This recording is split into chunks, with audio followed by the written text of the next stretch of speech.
Let's jump right into this explainer and tackle a massive societal myth that honestly almost all of us have been conditioned to believe.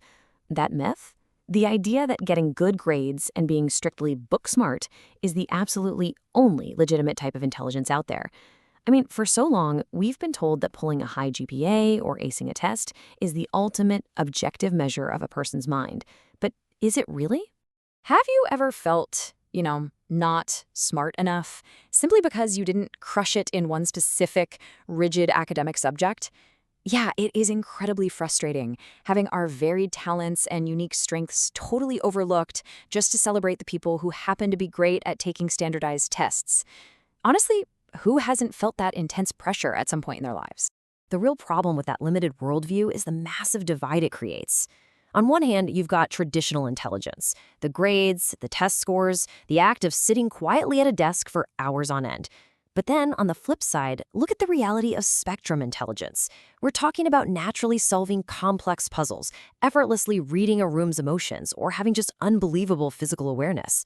Intelligence comes in so many different forms, and you literally cannot measure the whole picture just by how well someone does in a traditional school setting. To really wrap our heads around this, we have to look at psychologist Howard Gardner's theory of multiple intelligences, which inspired the concepts in this explainer. This theory? An absolute game changer. It completely shifts the paradigm by suggesting that intelligence isn't just one single thing.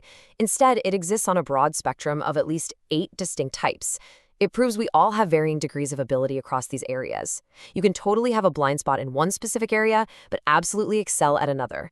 Today, we're going to zero in on 4 of these distinct intelligence profiles to see exactly where you might fit in. All right, kicking things off with profile number 1, logical intelligence. This represents the highly analytical, deeply reflective minds among us.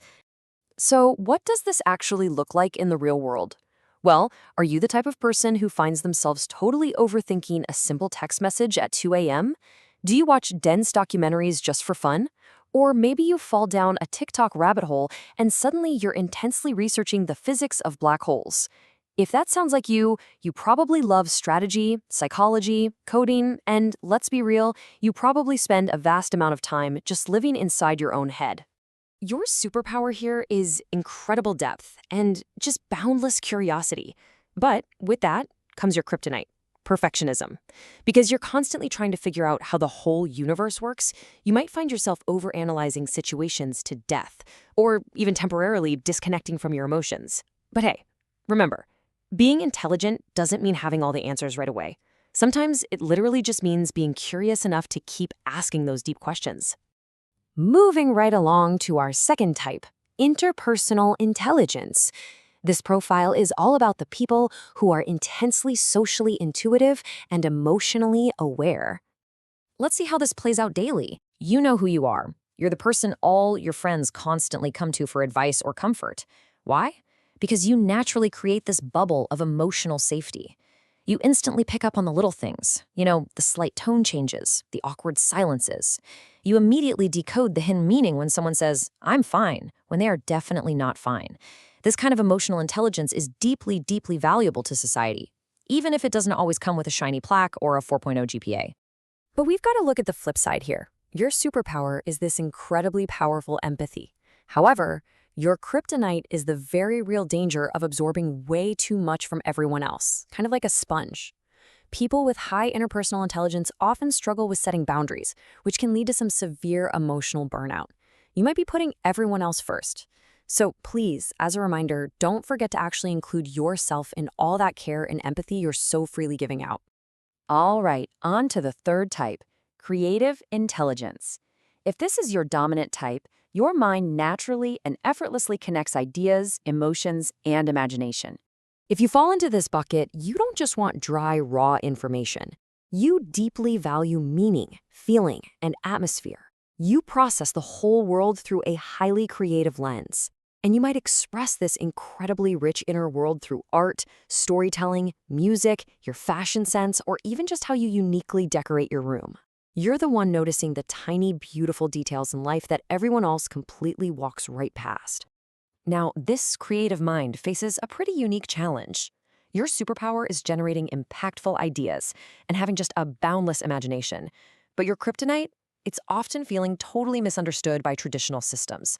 Growing up, maybe teachers or peers unfairly labeled you as too sensitive or too dreamy or easily distracted.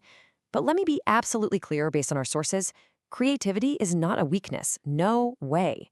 Some of the most impactful ideas in human history came from people whose brains just worked differently and who saw the world in their own totally unique way. Finally, let's transition to our fourth profile, bodily or experiential intelligence. This is for those of you whose bodies and instincts are just perfectly in sync. For you, sitting still and listening to long, drawn-out lectures for hours probably feels, well, completely draining. But the exact moment you physically try doing a task yourself, boom, it clicks instantly. You are the kind of person who learns best through movement, action, and actual physical experience, rather than just reading a textbook theory. You absolutely thrive in environments that require action, whether that's crushing it in sports, dancing, hands-on crafts, or traveling the world. For this profile, your superpower is rapid adaptability and action-based learning. Your kryptonite, though, is being chronically underestimated by an incredibly academic-focused society. Because people wrongly associate intelligence solely with academics, they completely miss that physical awareness, timing, and coordination are highly valid, essential forms of intelligence. Listen, not every genius sits behind a desk. Some people understand life best by actually living it, and honestly, the world desperately needs a lot more of that dynamic energy. So let's take a step back here. The reality is that we are all a complex, beautiful mix of these different intelligence types. Very rarely is someone just one single slice of this pie. Human beings are incredibly complex. There is absolutely no single quiz, no generalized test that can fully define the whole scope of who you are. If there is one crucial point I want you to take away from this explainer, it's this. Intelligence is bigger than test scores, it's bigger than grades, and it's bigger than how productive society thinks you are. You might be intelligent in incredibly powerful ways that you haven't even fully appreciated yet. Seriously, it is time to stop being so hard on yourself just because your specific brand of genius doesn't neatly fit into a traditional little box. To wrap up this explainer, I want to leave you with a really thought-provoking question straight from our source material. What kind of intelligence do you think the world overlooks the most? Really think about that. Reflect on your own unique mix of talents and keep exploring the fascinating